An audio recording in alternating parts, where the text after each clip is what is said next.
Christina Salisbury. I'm a student at Davidson Davie Community College.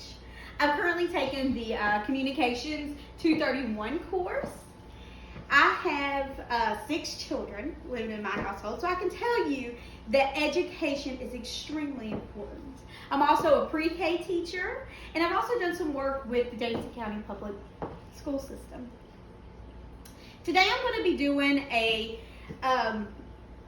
informative speech on the social, emotional, and physical advantages to in-person learning. All right, so let's start with the social advantages. When you think of the word social, you think of people being social with one another, people talking to one another, people communicating with one another. Well, the way that children are social is through play. Have you ever heard the phrase, children learn best through play? Well, this is more so true than what you may think. In early childhood education, there's a theorist by the name of Jean Piaget. And Mr. Piaget believes that children playing is crucial to their cognitive and learning development. He insists that when children play, that they are learning skills that they're going to keep for the rest of their life. Skills such as communication, such as problem solving, and conflict resolution. Even some self-esteem issues are sorted out at a young age through play.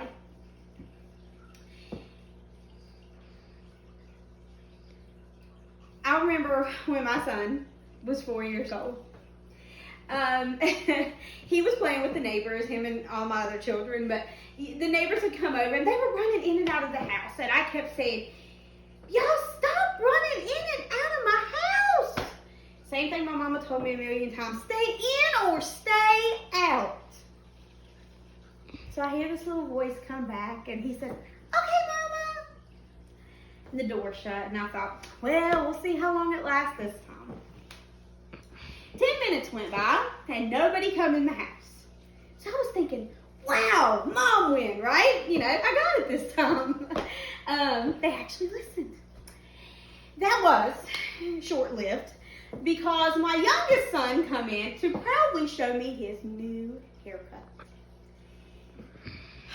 Oh, Lord, y'all, if I could tell you that child looked like Edward Scissorhands got a hold of his head. My son had cut my youngest son's hair, his hair, the neighbor's hair, the dog's hair, and even the cat's hair. When I asked my child, I said, why? He said, Mommy, we were playing hair plays. He was mimicking through play what they had seen at the hair salon. So my point is that children mimic things that they've seen. They mimic things that I've done, they mimic things you do, they mimic things that everyone around them has done and that they see in everyday life. Why is this important socially? In-person learning has that social advantage because they're learning from the environment around them. They're learning from their peers, they're learning from me, they're learning from you. That's something that they cannot get over a computer screen. They're missing out on that one-on-one learning. That is something that you can't get through keyboard. All right, so now let's talk about the emotional advantages of in-person learning. All right, children tend to do better work whenever they have a teacher there to help them with their work. If you think about it and you're in an in-person setting, you have a teacher there. If you don't understand a question, you can ask. You know, help me sort through this problem. They can come and help you. If you're on a computer screen, sometimes that's just not happening. Maybe they're not online. Maybe they're doing another Zoom. It's not as right there right now, you know. Teachers also set the example of organization. They have a timeline to go by. They have a routine. This helps children to stay more goal-oriented, and studies have shown that when a child sets a goal and actually accomplishes that goal, that increases their motivation for learning. Whenever a child goes to a traditional school setting, there are people there to talk about their emotions and their mental health.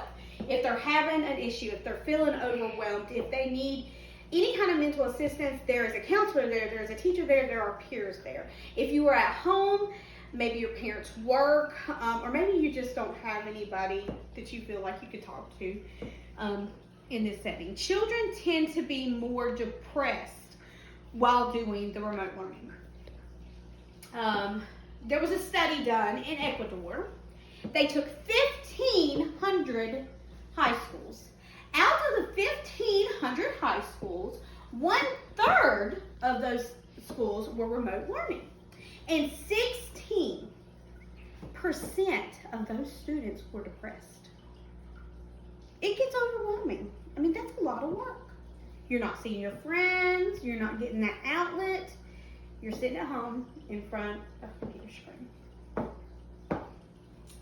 So let's talk about the physical advantages.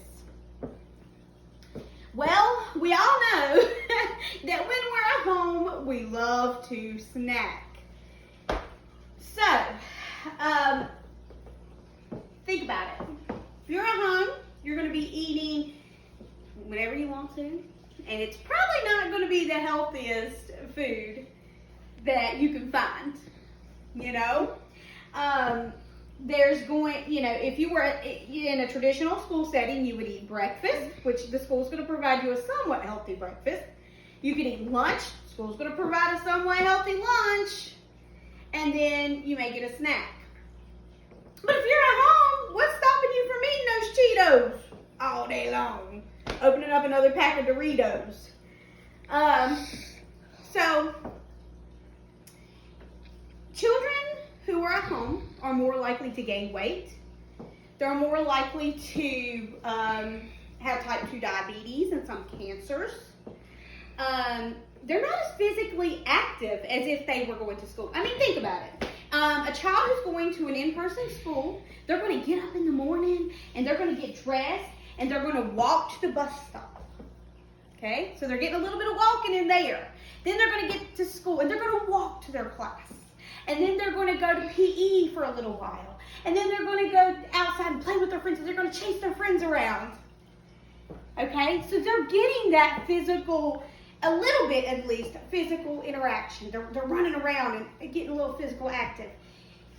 Whereas the person who's at home is still sitting in front of that computer screen eating those nachos or Cheetos. Weight gain, as I said before, is a poor diet, and they're just not getting that nutrition and that physical activity that they should. The Human and Health Services actually says that children should get 60 minutes a day of physical active play. Obviously, that's not happening.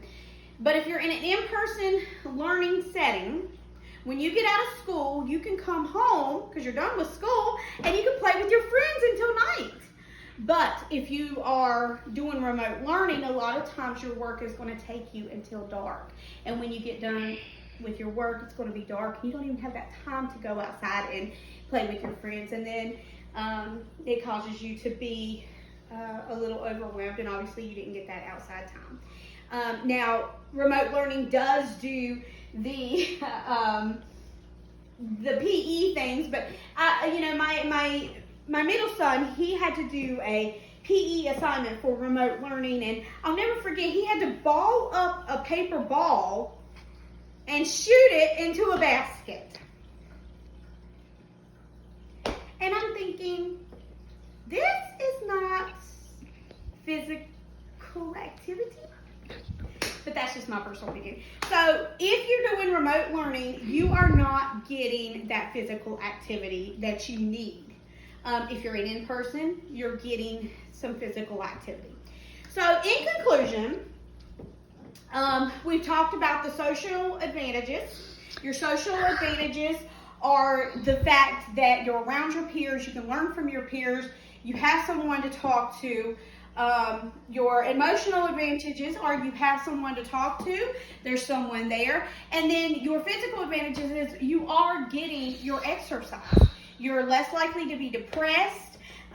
It's just, and you're also going to succeed more academically with all of those things combining. Your grades should raise.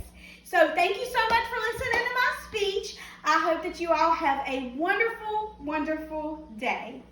Thank you.